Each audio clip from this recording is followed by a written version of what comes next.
سورہ بلد ہے، قرآن کریم میں 30واں سپارہ ہے۔ اس میں یہ آیات کریمہ بہت ہی خوبصورت ایک خیال ہے، بہت ہی خوبصورت اللہ تعالیٰ کی طرف سے نصیحت ہے، اور ہمارے لیے دنیا و آخرت کی نجات کا بڑا ہی خوبصورت سامان ہے، جس کو اللہ نے یہاں ان آیات میں ارشاد فرمایا ہے۔ اس کا شان نزول کچھ یوں ہے کہ ایک کلدہ یا کلدہ بن اسید نامی ایک پہلوان تھا۔ اتنا طاقتور تھا وہ کہ کسی چمڑے پہ جانور کی جو سوکھی ہوئی کھال ہوتی ہے اس کے اوپر کھڑے ہو جاتا اگر، تو 30 لوگ بھی اس کے پاؤں سے کھینچنا چاہتے تو وہ ٹوٹ تو جاتا، لیکن اس کے پاؤں تلے سے اس کو کھینچا نہیں جا سکتا تھا، اس قدر پریشر اور طاقت رکھتا تھا۔ رسول کریم صلی اللہ تعالی علیہ وآلہ وسلم نے اس کو واضح نصیحت فرمائی، اس کو جنت کا پتہ دیا اور اس کو جہنم کے عذاب سے ڈرایا، اور بتایا کہ وہاں فرشتے ہیں، اس طرح اللہ تعالیٰ کا عذاب ہے، اور جنت میں ایسے ایسے باغات ہیں، وہاں عزت کی اور رزق ہے، احترام کی روزی ہے۔ وہ آگے سے بدتمیزی پہ اترا، اس نے کہا کہ آپ مجھے جہنم کے 19 فرشتوں سے ڈراتے ہیں، وہ تو میں بائیں ہاتھ سے ان کو دھکیل کے پیچھے پھینک دوں گا، اور آپ مجھے جن باغات کی لالچ دیتے ہیں وہ میرے لیے کیا حیثیت رکھتے ہیں؟ میں نے تو شادیوں پہ اور ویسے پتہ نہیں کتنا پیسہ ضائع کر دیا ہے، آپ کو کیا خبر کہ جو آپ مجھے بتا رہے ہیں اس سے زیادہ میں نے خود خرچ کر دیا ہو۔ تو جب یہ اس نے باتیں کی تو پھر اللہ تعالیٰ نے یہ ارشاد فرمایا، اس موقع پر یہ والی صورت نازل ہوئی تاکہ اس بات کا احساس دلایا جا سکے کہ اس کی باتوں کا جواب اللہ نے کس خوبصورت انداز میں ارشاد فرمایا۔ اس کی بات کا جواب سادہ سے انداز میں بھی دیا جا سکتا تھا، لیکن نہیں، اللہ پاک نے فرمایا لا اقسم بہذا البلد۔ یہ لا زائدہ ہے، یعنی یہ ایک ایسا لفظ ہے کہ جس کا یہاں معنی نہیں کیا جائے گا۔ عرب میں یہ رواج تھا، لا اقسم بہذا البلد، فرمایا اے محبوب مجھے اس شہر مکہ کی قسم ہے۔ شہر مکہ چونکہ ایک بہت ہی عظمت والا شہر ہے، آپ جانتے ہیں کہ میرے محبوب جب ہجرت کر کے تشریف لے جا رہے تھے تو آپ نے مکہ کی سرحد پہ کھڑے ہو کے یہ الفاظ کہے تھے کہ اے شہر مکہ تو مجھے سب سے زیادہ محبوب ہے، تو مجھے بڑا محبوب ہے، اگر یہ لوگ ظالم نہ ہوتے اور مجھے نکلنے پر مجبور نہ کرتے تو میں کبھی بھی اس شہر کو چھوڑ کے نہ جاتا۔ تو ان جذبات سے آپ محسوس کر سکتے ہیں کہ شہر مکہ کی تعظیم کیا ہے۔ ایک تو وہ ویسے ہی تعظیم کے لائق شہر ہے، دوسرا اللہ نے ارشاد فرمایا وَأَنْتَ حِلٌّ بِهَذَا الْبَلَدِ، محبوب یہ شہر مکہ کی قسم اس لیے ہے کہ ایک تو یہ خود عظمت والا ہے، اور دوسرا معاملہ یہ ہے کہ اس کی ساری عظمتیں آپ کے وجود مسعود کا صدقہ ہیں، اس لیے کہ آپ اس میں تشریف فرما ہے۔ یہ جو لفظ ہل ہے وَأَنْتَ حِلٌّ، یہ اس کو محدثین اور مفسرین نے چند ایک معانی میں تقسیم کیا ہے۔ وہ کہتے ہیں کہ ہل کا معنی کسی جگہ پہ اترنا، کسی جگہ پہ وارد ہونا، کسی جگہ پہ رہائش اختیار کرنا، اس کو بھی ہل کہتے ہیں۔ اور چند ایک معنی اس کے اور بھی مفسرین نے ارشاد فرمائے کہ ہل کا معنی حلال بھی ہے، اور ہل کا معنی کسی کے قتل کو حلال سمجھنا کہ اے محبوب اسی شہر میں یہ آپ کے قتل کو بھی حلال سمجھتے ہیں، یہ عجیب لوگ ہیں مجھے، لیکن آپ کی عظمت کی قسم ہے ایسا نہیں ہو سکتا جیسا یہ سوچتے ہیں، ہوگا ایسا جیسا میں کہتا ہوں۔ ٹھیک ہے نا؟ تو یہ اللہ تعالیٰ نے ارشاد فرمایا وَوَالِدٍ وَمَا وَلَدَ، اور قسم ہے مجھے ایک باپ کی اور قسم ہے مجھے ایک بیٹے کی۔ تو اس کے بارے میں محدثین، میں اس کا ترجمہ چونکہ ہم نے تھوڑے وقت میں اس کو ختم کرنا ہے، ایک ایک آیت کا کرتا ہوا گزروں گا، مختصر سی یہ سورہ پاک ہے اور مضمون بڑا جامع ہے اس میں۔ فرمایا مجھے قسم ہے باپ کی اور قسم ہے بیٹے کی۔ مفسرین نے لکھا کہ اس سے مراد باپ سے مراد آدم علیہ السلام ہیں، اور بیٹے سے مراد یا تو سارے ہی آدم علیہ السلام کے وہ بیٹے ہیں جو عزت و احترام کے لائق ہیں، یا پھر باپ سے مراد ابراہیم علیہ السلام ہیں اور بیٹے سے مراد محمد مصطفیٰ کریم کی ذات ہے۔ اور بھی بہت سارے اقوال ہیں اس موضوع پہ کہ باپ سے مراد کون ہیں اور بیٹے سے مراد کون ہیں۔ فرمایا کہ مجھے ان کی قسم ہے۔ یہ قسم سے اس لیے ابتدا فرمائی اللہ تعالیٰ نے کہ میں یہ بات واضح کر دوں کہ جو یہ کہتے ہیں اے محبوب تیری عزت کی قسم، تیری عظمت کی قسم، تیرے دم قدم سے جو کعبے کو، خانہ کعبہ کو، مکہ کو اور حرم شریف کو، صفا و مروہ کو اور اس مکہ کے ذرے ذرے کو جو عزت ملی ہے، مجھے اس کی قسم، کیونکہ یہ ساری عزتیں میرے محبوب کا صدقہ ہیں۔ اے محبوب تیرے باپ کی قسم، اے محبوب مجھے تیری قسم۔ ان خوبصورت الفاظ کے ساتھ اللہ نے، یہ دیکھیں اسے سمجھنے کی کوشش کریں، ہمیں بعض مرتبہ کسی غلط فہمی میں ڈال دیا جاتا ہے کہ عزتیں اللہ رب العزت کے لیے ہیں صرف، اور کسی کے لیے نہیں ہیں۔ اللہ پاک نے فرمایا کہ وَلِلَّهِ الْعِزَّةُ وَلِرَسُولِهِ وَلِلْمُؤْمِنِينَ، عزتیں اللہ کے لیے ہیں، اس کے رسول کے لیے ہیں اور ایمان والوں کے لیے ہیں۔ اب چونکہ یہ جس والد کا ذکر ہو رہا ہے وہ والد میرے مصطفیٰ کا ہے، وہ دادا یا جد یا پھر اوپر سے اوپر تک چلے جائیں، ان کی نسبت میرے رسول کریم سے ہے، اس نسبت نے ان کو یہ عظمت بخشی کہ اللہ نے ان کی اس نسبت کے صدقے سے قسم بھی کھائی، اس کے طفیل سے وہ اس لائق ہو گئے کہ اللہ ان کی عظمت کی قسم یاد فرمائے۔ اس لیے احباب گرامی فرمایا کہ اس کے بعد کہا کہ لَقَدْ خَلَقْنَا الْإِنسَانَ فِي كَبَدٍ۔ یہ جو انسان ہے یہ تصور کرتا ہے، ہم مسلمان ہیں، ہمیں یعنی اپنے بارے میں کیا سوچنا چاہیے یہ آپ اللہ تعالیٰ سے پوچھیں گے یہاں ان آیات میں۔ ہمیں اپنے بارے میں کیا سکیچ کھینچنا چاہیے، ہمیں اپنے بارے میں کیا خیال رکھنا چاہیے کہ ہم کیسے ہیں، ہماری زندگی کیسی ہو۔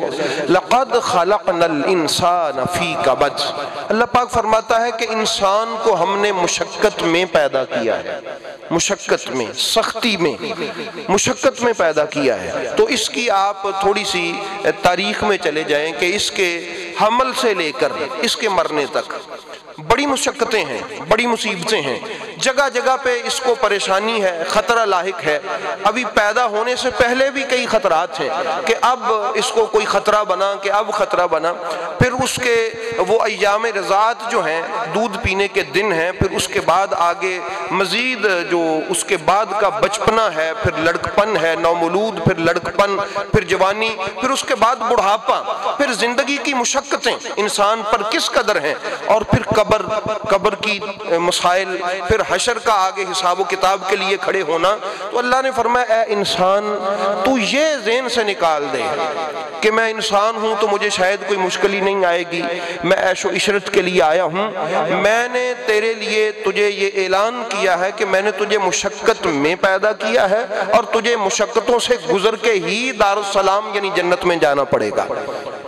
ہم نے یہ حوصلہ کر لینا ہے، یہ بہت بڑا حوصلہ ہم نے کر لینا ہے کہ اللہ تعالیٰ ہماری جو رہنمائی فرما رہا ہے کہ انسان ایسا ہوتا ہے، بعض مرتبہ انسان ٹوٹ پھوٹ کا شکار ہو جاتا ہے، انسان ڈسہارٹ ہو جاتا ہے، انسان پریشان ہو جاتا ہے کہ یار یہ کیا ہوا میرے ساتھ، یہ کیا معاملہ بنا۔ اللہ نے فرمایا میں تمہیں خود سمجھا رہا ہوں کہ یہ مشقتیں ہیں تیری ذات کے لیے، ان سے نہ گھبرا، ان مشقتوں والی گاڑی پہ بیٹھ کے آئے گا تو آگے میری رحمت تیرا استقبال کر رہی ہوگی۔ تو انسان کو حوصلہ دیا، اگر وہ اللہ کی اس بات پہ توجہ رکھے تو وہ کبھی ٹوٹے گا نہیں۔ خدا نخواستہ کوئی پریشانی آ جائے، کوئی تکلیف آ جائے تو وہ حوصلے میں رہے گا کہ میرے مالک نے کہا تھا کہ تجھے مشقت آ سکتی ہے، عیش و عشرت والی تیری زندگی کوئی ضروری نہیں ہے۔ اس لیے احباب گرامی اس کے بعد فرمایا اَيَحْسَبُ أَن لَّن يَقْدِرَ عَلَيْهِ أَحَدٌ۔ اب اس کا جواب شروع ہوا، اس نے کہا تھا وہ 19 فرشتے ہیں، آپ نے کہا جہنم کے، ان کو تو میں اپنے بائیں ہاتھ سے ایسے پھینک دوں گا۔ فرمایا کیا یہ خیال کرتا ہے کہ اس پر کوئی قابو نہیں پا سکتا؟ یہ اپنی طرف سے بڑا طاقتور بنا پھرتا ہے۔ یقول اہلکت مالا لبادا، اور یہ کہتا ہے کہ میں نے اتنا مال کھپا دیا ہے، اتنا مال میں نے خرچ کر دیا ہے، یہ آپ کو اپنا مال گنواتا ہے۔ اَيَحْسَبُ أَن لَّمْ يَرَهُ أَحَدٌ، کیا یہ خیال کرتا ہے کہ اس کو کوئی دیکھتا نہیں ہے؟ اے محبوب اس کو بتا دو کہ تیرا رب تجھے دیکھتا بھی ہے، اور جب اس کی پکڑ آئے گی تو وہ بڑی سخت۔ اس کے بعد فرمایا أَلَمْ نَجْعَل لَّهُ عَيْنَيْنِ، یہاں میں تھوڑا سا رکوں گا۔ فرمایا دیکھو تمہارے پاس بڑی نعمتیں ہیں اللہ کی طرف سے، کیا اس کو اللہ نے دو آنکھیں نہیں دی؟ یہ جو دو آنکھیں ہیں دیکھیں کیسا خودکار یہ مشینری ہے، اس کا بڑا نازک سسٹم ہے، بڑے باریک اس کے ریشے ہیں، اور اس میں قدرتی روشنی، پھر اس کی بناوٹ کتنی اللہ نے محفوظ رکھی کہ اس کے اوپر یہ ہماری پلکیں، اور یہ اوپر ایک اس کو چھپایا، پھر اس کے اوپر پلکیں لگائیں اور اس کو بند کرنے کا اہتمام کیا۔ نازک سے نازک چیز ہے یہ۔ فرمایا تم اس کے ساتھ دیکھتے ہو اور دیکھ کے بہت ساری چیزوں کو دماغ میں لے جاتے ہو، اور اس کے ساتھ پھر تمہیں بہت کچھ تمہاری زندگی گزارنے کے لیے منافع ہوتے ہیں تمہاری آنکھ کے ساتھ بھی۔ یہ دو آنکھیں ہم نے تجھے دی ہیں، نہیں دی؟ وَلِسَانًا وَشَفَتَيْن، ہم نے تجھے زبان دی۔ دیکھیں یہ جو زبان ہے یہ کیسا سسٹم ہے، انسان دیکھتا ہے، اس کے دل میں ایک خیال آتا ہے، وہ خیال پھر ذہن میں جاتا ہے۔ ترتیب دیکھیں، آنکھوں سے کوئی منظر دیکھتا ہے، اس سے دل میں ایک تصور پیدا ہوتا ہے، وہ تصور پھر ہمارے ذہن میں آتا ہے، پھر اس ذہن سے ان الفاظ کی کوئی نہ کوئی صورت پیدا ہوتی ہے، اور الفاظ کی ان صورت کو زبان آگے بیان کر دیتی ہے۔ اللہ تعالیٰ نے بڑے ترتیب سے قرآن کریم میں ارشاد فرمایا، أَلَمْ نَجْعَل لَّهُ عَيْنَيْن وَلِسَانًا وَشَفَتَيْن، ہم نے اس کو دو آنکھیں دی ہیں۔ وہ ترتیب آپ سمجھ گئے؟ یعنی انسان کوئی منظر عکاسی کرتا ہے، اس کا دل جو ہے وہاں وہ خیال آتا ہے، وہاں سے دماغ کی صورت، اور دماغ میں پھر وہ جب تصویر بن کے زبان پہ آتا ہے تو وہ منظر آگے تک پہنچ جاتا ہے۔ پھر ہونٹ ان الفاظ کو صورت دینے میں مدد کرتے ہیں۔ اگر ہونٹ نہ ہو تو ہمارا بولنا کیسا ہو؟ کیا لفظ با، واو، میم، یہ وہ، یہ سارے یہ زبان سے ادا تو کیے جا سکیں، لیکن ہونٹ نہ ہو تو ان کی صورت کیسی ہو؟ تو اللہ تعالیٰ نے فرمایا یہ پھر ان الفاظ کو خوبصورت شکل دینے میں ہونٹ تمہاری مدد کرتے ہیں۔ اور دوسرا، زبان پہ ہونٹ میں نے یہ بند دروازہ رکھا ہے، یہ بھی ایک میسج ہے کہ ان کو بلا وجہ نہ کھولنا، ورنہ یہ جو زبان میں نے تجھے دی ہے اس سے نکلا ہوا ایک کلمہ تجھے جنت میں لے جائے گا، اور اسی زبان سے نکلا ہوا ایک کلمہ تجھے جہنم میں لے جائے گا۔ تو ٹھیک ہے نا؟ تو یہ اس انداز میں اللہ تعالیٰ نے ارشاد فرمایا وَهَدَيْنَاهُ النَّجْدَيْنِ، اور ہم نے دونوں راستوں کی اسے ہدایت دی ہے۔ جس طرح فرمایا کہ اللہ تعالیٰ نے فَأَلْهَمَهَا فُجُورَهَا وَتَقْوَاهَا قرآن کریم میں، کہ ہم نے جو گناہ کا راستہ ہے اور جو ہدایت کا راستہ ہے دونوں اس کے فطرت میں رکھ دیے ہیں۔ ابتدائی ہدایت ہمیں اپنے اندر سے ملتی ہے، اللہ تعالیٰ نے یہ سسٹم رکھا ہے ہمارے اندر۔ ابتدائی ہدایت کہاں سے ملتی ہے؟ ہمارے اندر موجود ہے، اللہ نے سسٹم رکھا ہے ہمارے اندر۔ وَهَدَيْنَاهُ النَّجْدَيْنِ، میں نے برے اور اچھے کی تمیز اس میں رکھ دی ہے، اللہ پاک فرماتا ہے۔ اور پھر اوپر سے انبیاء و مرسلین آئے ہیں، پھر انہوں نے مزید تمہیں تعلیم دی، اور وہ ہدایت تمہارے لیے نکھر کے سامنے آ گئی، اب تمہارے لیے صحیح راستے پہ چلنا آسان ہو گیا۔ یہ دونوں چیزیں اللہ نے دی ہیں۔ فرمایا تمیز تم نے خود کرنی ہے۔ اس کے بعد ارشاد فرمایا فَلَقْتَحَمَ الْعَقَبَةَ، یہ کیسا انسان ہے کہ جو گھاٹی پہ نہیں چڑھتا۔ آپ دیکھیں ذرا، یہ جو گھاٹی ہوتی ہے اس کے دو مفہوم ہیں یہاں۔ گھاٹی، کوئی انسان دشمن سے بچنے کے لیے بلند کسی چوٹی پہ چڑھ جاتا ہے، ایک تو اس کا یہ مفہوم ہے کہ تم ایسا ہے کہ جو تمہیں دشمن سے بچانے والی چوٹی ہے تم اس پہ تو چڑھتے نہیں ہو، اللہ پاک نے فرمایا۔ یا پھر ایک درے بنے ہوئے ہوتے ہیں، اوپر جا کے راستے بنے ہوتے ہیں، فرمایا تم وہاں چڑھو تاکہ تمہیں آگے جنت کا راستہ دیا جائے۔ وہ بلند چوٹی کون سی ہے؟ چونکہ بلند چوٹی پہ چڑھنا بڑا مشکل ہوتا ہے، ہم پہاڑی علاقے کے رہنے والے نہیں ہیں، آپ سیر کرنے کے لیے جاتے ہیں تو کبھی آپ جب چڑھتے ہیں تو مشکل ہمیں لگتی ہے۔ وہ کیا ہے؟ فرمایا کہ وما ادراک ما العقبہ، تمہیں کیا خبر کہ وہ بلند گھاٹی، وہ بلند چوٹی وہ کون سی ہے؟ فک و رقبہ، اللہ پاک نے فرمایا وہ ہے، یہ دیکھیں یہ اسلام کی خوبصورت تصویر میں آپ کے سامنے اب رکھنے لگا ہوں جو اللہ تعالیٰ نے ہمیں دی ہے۔ فک و رقبہ ایک وہ تصویر ہے جو ہمارے پاس ہے، یعنی نماز پڑھنا، روزہ رکھنا، تسبیح کرنا وغیرہ وغیرہ عبادات، ہم کہتے ہیں یہ ہمارا اسلام ہے۔ یہاں دیکھیں اللہ تعالیٰ نے ترتیب کیا لگائی، فرمایا تمہیں پتہ ہے کہ یہ نجات کی جو گھاٹی ہے جہاں سے اتر کے تم جنت میں اتر جاؤ گے وہ کیا ہے؟ وہ ہے فک و رقبہ، کسی جکڑی ہوئی گردن کو آزاد کروانا۔ جکڑی ہوئی گردن کو کیا کرنا؟ اس کو عام سسٹم میں کہتے ہیں کہ غلام آزاد کرنا، لیکن مفسرین کہتے ہیں کہ کوئی کسی قرض میں جھکڑا ہوا تھا، کوئی کسی بوجھ تلے جھکڑا ہوا تھا، تم ایسا کرو کہ اگر صاحب استطاعت ہو تو اس کی گردن چھڑوا دو، رب تمہیں اللہ اپنے دارالسلام میں داخلہ عطا فرمائے گا۔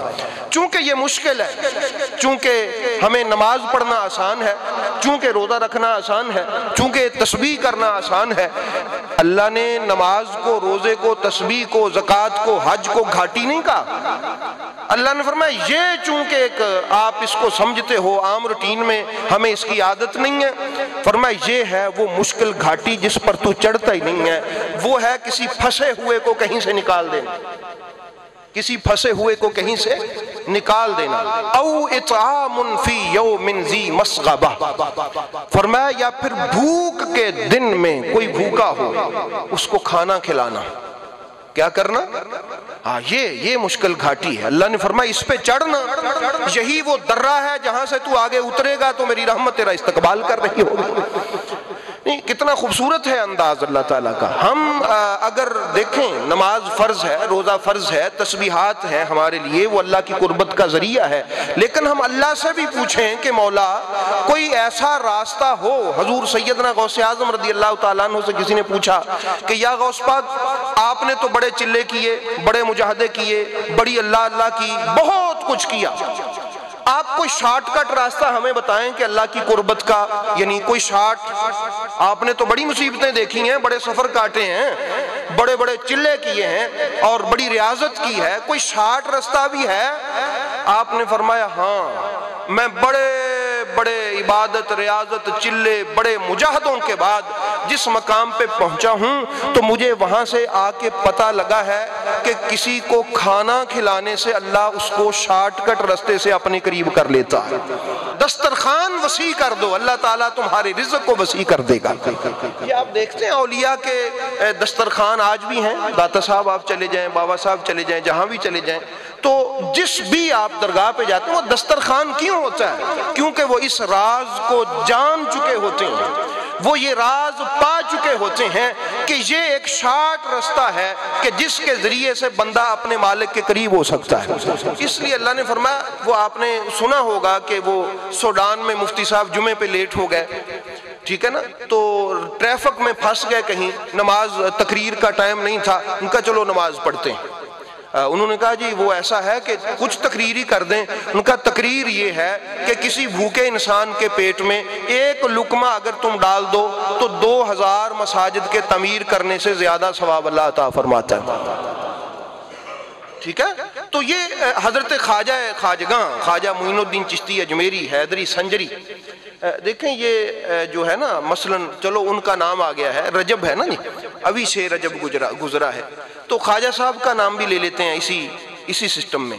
یہاں فرمایا او اطعام فی یوم ذی مسغبہ یتیما ذا مقربہ، کوئی تمہارے قریبی رشتہ داروں میں یتیم ہے، اس کو دینا مشکل ہوتا ہے، رشتہ دار لے بھی لیتے ہیں، باتیں بھی کرتے ہیں، پھر کی ہویا تو دیتا ہے کیڑا آسان کیتا میرے تے، یہ اس لیے فرمایا یہاں یہ مشکل ہے، اللہ نے خود فرمایا، ہاں جی۔ اور پھر او مسکینا ذا متربہ، یا کوئی ایسا غریب آدمی کہ اس کو غربت نے خاک نشین کر دیا، مٹی چھان رہا ہو بیچارہ، اللہ پاک نے فرمایا یہ مشکل گھاٹی ہے، اس پہ ذرا چڑھ کے آ، کلیاں نمازیں ہی نہ چکی پھر میرے دوالے، اور تسبیح کھڑکاتا پھرے تو کہ یہ بڑی میں نے عبادت کی ہے۔ اللہ پاک فرماتا ہے یہ سمجھ میں تجھے یہ، اور صوفیہ آپ کو پتا ہے یہ صوفیہ کیوں یہ سسٹم کرتے ہیں، وہ یہ راز پا چکے ہوتے ہیں، ایسا نہیں ہے کہ صوفیہ عبادت نہیں کرتے، صوفیہ باقی لوگوں سے زیادہ عبادت کرتے ہیں. سمجھ آئی ہے؟ اس کے باوجود وہ یہ راز جان چکے ہوتے ہیں کہ کسی کو کھلانا، کسی غریب کے کام آنا، کسی کی مصیبت میں اس کا چھٹکارے کا سبب بننا، یہ اللہ کے قریب کر دیتا ہے. اس کی میں آپ کو ایک اور مثال دیتا ہوں.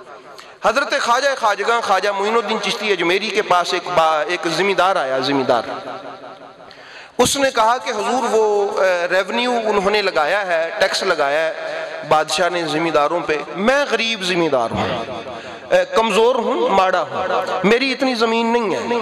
اس کے کرندوں نے ٹیکس زیادہ لگا دیا اور جو بادشاہ ہے وہ آپ کے مرید کا مرید ہے. یعنی خواجہ قطب الدین بختیار کاکی کا مرید تھا سلطان التمش بادشاہ تھا، بڑا نیک آدمی تھا، تہجد گزار تھا، نیک تھا. آپ اگر اس کو کوئی لیٹر وغیرہ لکھ دیں اپنا تو وہ یقیناً تھوڑی سی وہ کر دے گا، تخفیف کر دے گا، ترخیص کر دے گا، کچھ کم کر دے گا. حضور خواجہ صاحب نے فرمایا چلو میں تیرے ساتھ چلتا ہوں. دلی سے اجمیر سے دلی کی طرف چلے، کتنے سینکڑوں کلومیٹر کا سفر ہے. آگے جب خبر پہنچی نا وہاں دلی میں، تو بادشاہ بھی اور خواجہ قطب الدین بختیار کاکی بھی وہ بھاگے ہوئے شہر کے باہر آئے اور آ کے ہاتھ جوڑ کے عرض کیا قدم چوم کے کہ آقا آپ ہمیں اطلاع دیے بغیر ہی تشریف لے آئے، آپ اطلاع دیتے ہم کوئی خدمت کے لیے غلام باقاعدہ حاضر خدمت ہوتے. آپ نے فرمایا میں آیا نہیں ہوں، مجھے تو کوئی کام تھا بادشاہ سے، اسی کام آیا ہوں. جی کام کیا ہے؟ ان کا جی یہ کام ہے اس کا، یہ ذمہ دار ہے، ٹیکس اس کا زیادہ ہے لیکن یہ غریب آدمی ہے. بادشاہ رویا. اس نے کہا غریب نواز آپ رکا لکھ دیتے. فرمایا مجھے خبر ہے کہ میں رکا لکھتا تو کر دیتا، لیکن میں تجھے ایک حدیث سناتا ہوں. یہ حدیث اپنے ذہن کے اس صفحے پہ ذرا لکھ کے لے جائیے گا، لکھ کے. بالخصوص یہ ان لوگوں کے لیے ہے کہ جن کے سیاسی رہنماؤں سے کچھ تعلقات ہوتے ہیں، وہ کسی کا آسرا بن سکیں، ان کے لیے بالخصوص ہے، بالعموم تو سب کے لیے ہے. خواجہ صاحب نے فرمایا سن میں تجھے ایک حدیث سناتا ہوں. میرے پاک نبی نے فرمایا کہ اگر کوئی شخص کسی مصیبت زدہ، کسی حاجت مند، کسی ضرورت مند کے ساتھ چلے اور ایک قدم اٹھائے، اس کو اس ایک قدم کا ثواب کتنا ہوگا؟ کوئی شخص 2 مہینے تک میری مسجد نبوی میں اعتکاف بیٹھے. کتنے مہینے تک؟ 2 مہینے تک. یہ نہیں کہ اپنے محلے کی مسجد میں بیٹھے، میری مسجد یعنی مسجد نبوی میں جہاں ایک ایک لمحہ بڑی عظمت والا ہے، ایک ایک لمحہ کروڑوں مہینوں پہ بھاری ہے، ایک ایک سانس ہزاروں سانسوں پہ وزنی، وہ مسجد نبوی جہاں ایک نماز کا ہزاروں نمازوں کا ثواب ہے. فرمایا 2 ماہ وہاں ویسے نہ بیٹھے، اعتکاف کرے. کیا کرے؟ اعتکاف کرے. اتنا ثواب اس کو نہیں ملے گا جتنا کسی ضرورت مند کی حاجت کو پورا کرنے کے قدم پہ اللہ عطا فرمائے. یہ ہے صوفیاء کا اسلام. یہ کس کا اسلام ہے؟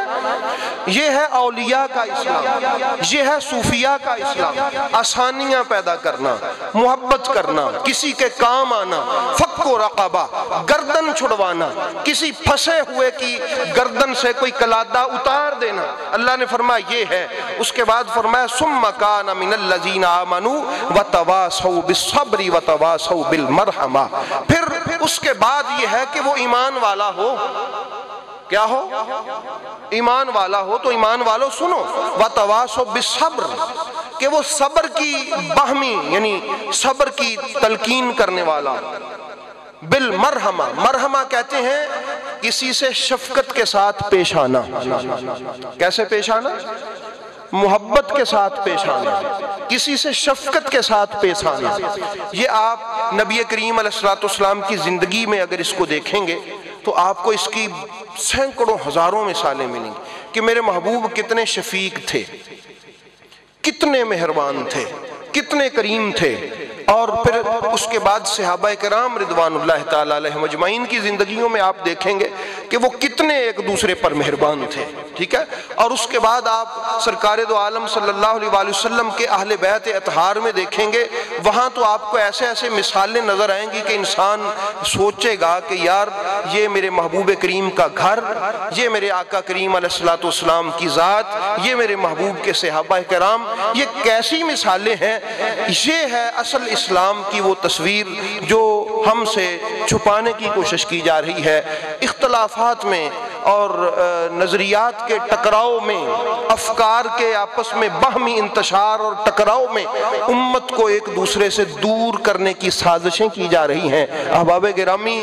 لیکن اللہ تعالیٰ فرماتا ہے کہ تم آپس میں ایک دوسرے سے خوش بختی والا، خوش خلقی سے بہترین طریقے کی زندگی گزارو۔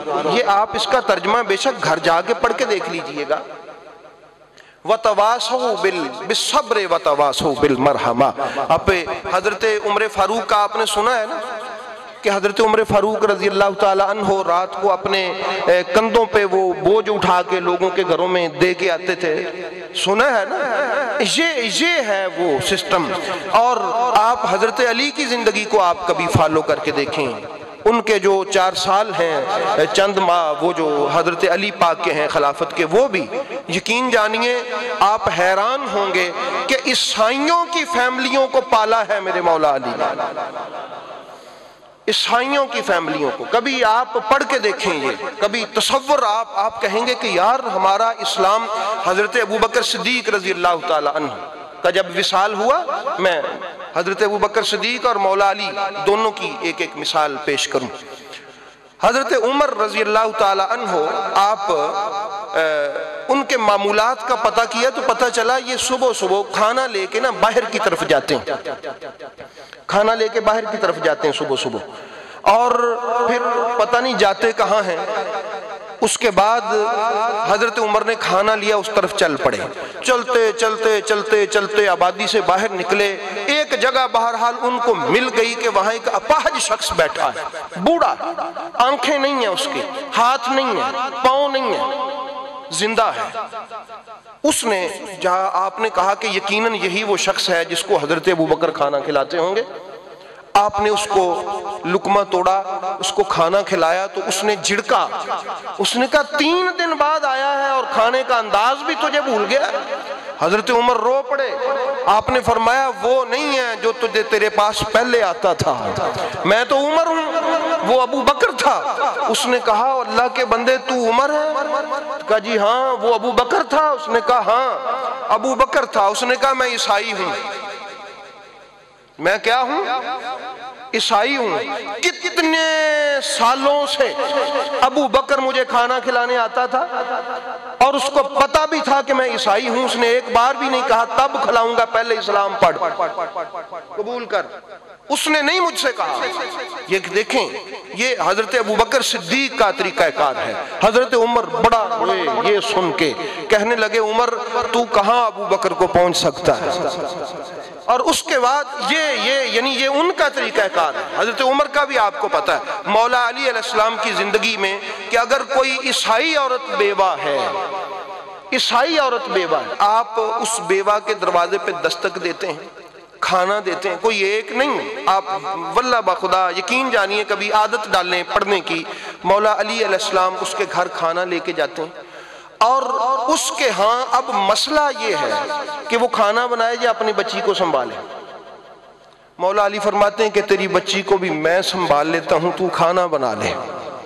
ایسا بھی کوئی کریم ہوتا ہے؟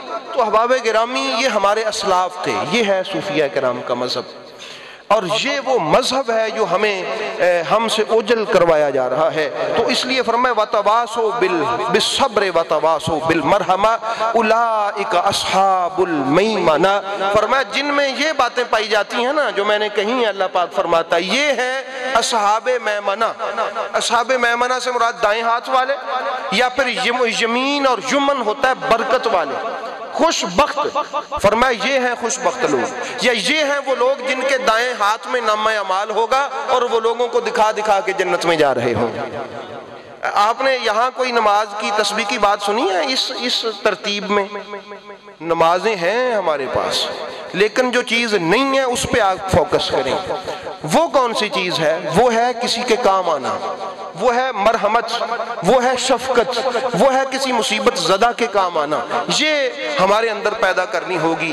والذین کفروا بآیاتنا ھم اصحاب المشأمہ، اور جو انکار کرتے ہیں ہماری آیات کا وہ ہے دائیں ہاتھ والے یا منحوس یا بدبخت یا جہنم والے، جن کے نامہ اعمال دائیں بائیں ہاتھ میں دیا جائے گا اور پھر ان کو جہنم میں پھینک دیا جائے گا۔ علیہم نار مؤصدہ، یہ ہیں وہ لوگ کہ جن کو آگ میں بند کر دیا جائے گا۔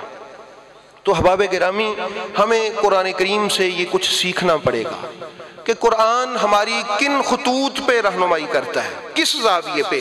کیا ہمیں قرآن فقط یہی کہتا ہے کہ تم آئے ہو اپنے لیے جیو اور اپنے لیے مر جاؤ؟ نہیں احباب گرامی، قرآن کریم ہمیں سمجھاتا ہے کہ تم اگر زندگی پانا چاہتے ہو تو کسی کے لیے بھی جیو۔ ان آیات سے تو ہمیں یہی سمجھ آتی ہے۔ یہ آیات آپ کہہ سکتے ہیں کہ میں کون سا کوئی ایم پی اے ہوں یا کوئی ذمہ دار ہوں، بھئی آپ اپنے محلے میں اگر صاحب حیثیت ہیں تو آپ پر اللہ کرم فرمائے، آپ کسی کی خدمت کر سکتے ہیں۔ آپ کے پاس کوئی آ جائے کہ میرا یہ مسئلہ ہے، آپ اس کے ساتھ جا کے حل کروا سکتے ہوں تو یہ بھی بڑی بات ہے۔ آپ نے حضور خواجہ معین الدین چشتی اجمیری کا سنا نا، آپ نے فرمایا ایک قدم کسی کی ضرورت کے لیے اٹھانا کتنے ثواب سے زیادہ؟ کہاں 2 ماہ؟